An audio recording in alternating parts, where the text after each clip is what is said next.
Have you ever wanted to understand human nature and the behavioral change with just few basic pointers? Well, congratulations, because fortunately or unfortunately, you have come to the right destination, the learnings of life of an 18-year-old podcast. Greetings of the day, this is your friend Sanya, and this is going to be perhaps the most amazing and interesting episode I have ever done. Why? There are two basic reasons. Firstly, I'm doing this episode after such a long time of observation and understanding the behaviors of different species of people. And secondly, this is going to be a very, very, very raw talk from my end with examples from my own life experiences. 'Cause why not? Yes, you heard me right. So let's start this engrossing episode talking about sweet poisons.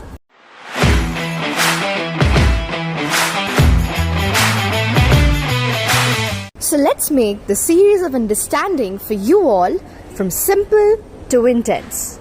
First, have you guys ever fallen in love?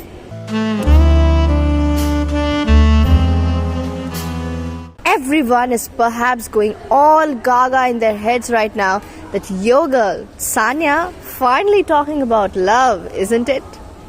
Well, yes. I couldn't think of starting this episode about human nature without talking about love.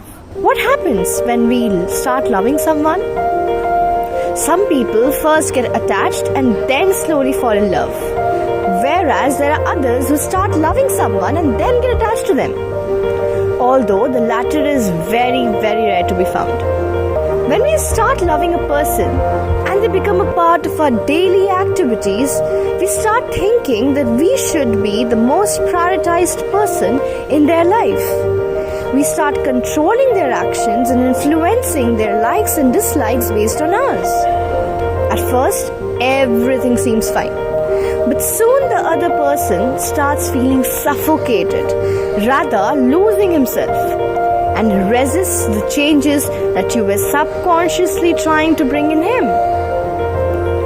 Eventually, you end up thinking that you are no longer wanted. But is it true? It isn't, right? You are very much wanted now, like you were back then. The only thing, the only person who changed is not the person you love, but you, yourself. You got so attached, became so controlling, so possessive, that you forgot about something so pure and so selfless, love. If you're able to relate to this, believe me, you're not the only one. If not anyone, I am with you, because this was me few days back. I became so possessive and wanted everything to go my way. Later did I understand that things cannot go on like this, because even if I was not showing this possessive side of mine to the person I cared for, I was constantly hurting myself in the process to hide my possessiveness and control.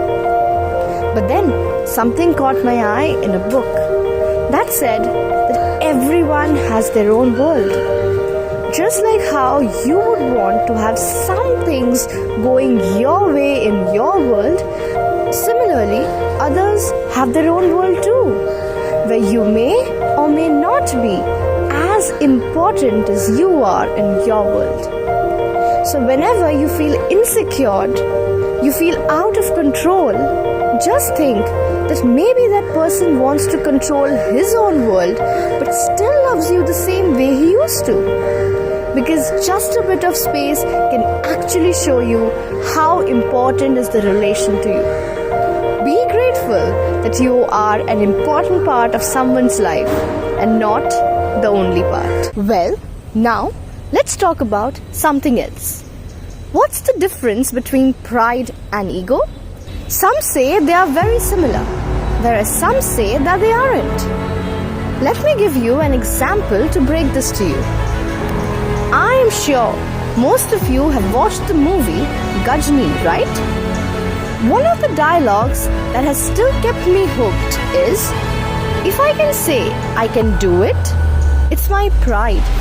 But if I say only I can do it, It's my ego. This shows a clear existence of a thin line that separates the two.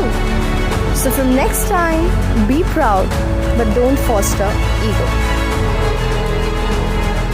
Let's go to the next part.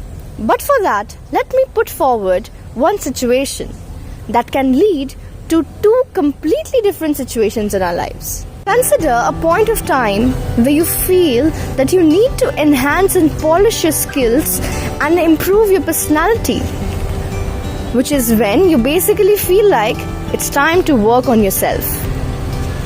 You start spending time with yourself, become more focused about your work. But subsequently, this leads to you becoming a self-centered person, where you no longer value others' time, you no longer value their feelings, their skills, and just think that you should only think about yourself. Can't believe it? Well, it's true. People do that. I lost touch with one of my very dear ones only because he wanted to focus on himself, in quotes. Well, let's not make this a talking about people thing, because people aren't bad. It's just that they are consumed by these sweet poisons. Well, coming to the next situation, where you feel like you lack some of the skill sets that are required by your job role.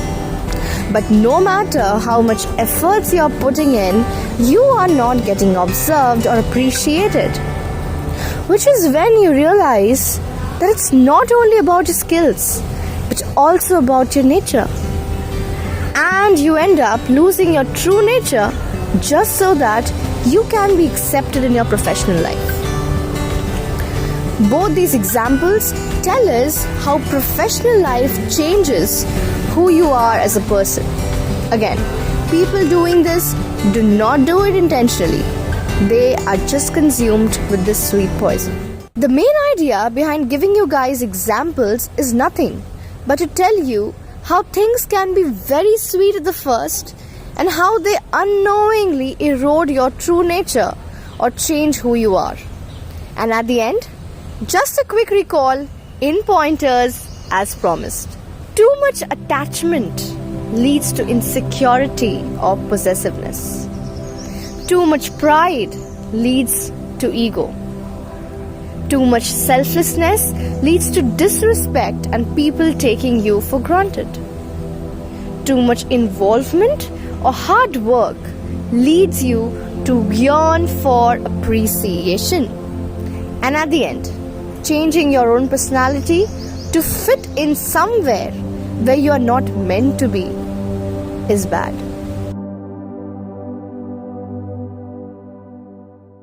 That's it for today. I hope you guys could relate to at least some of the examples and got some clarity in your mind about changes in human behavior.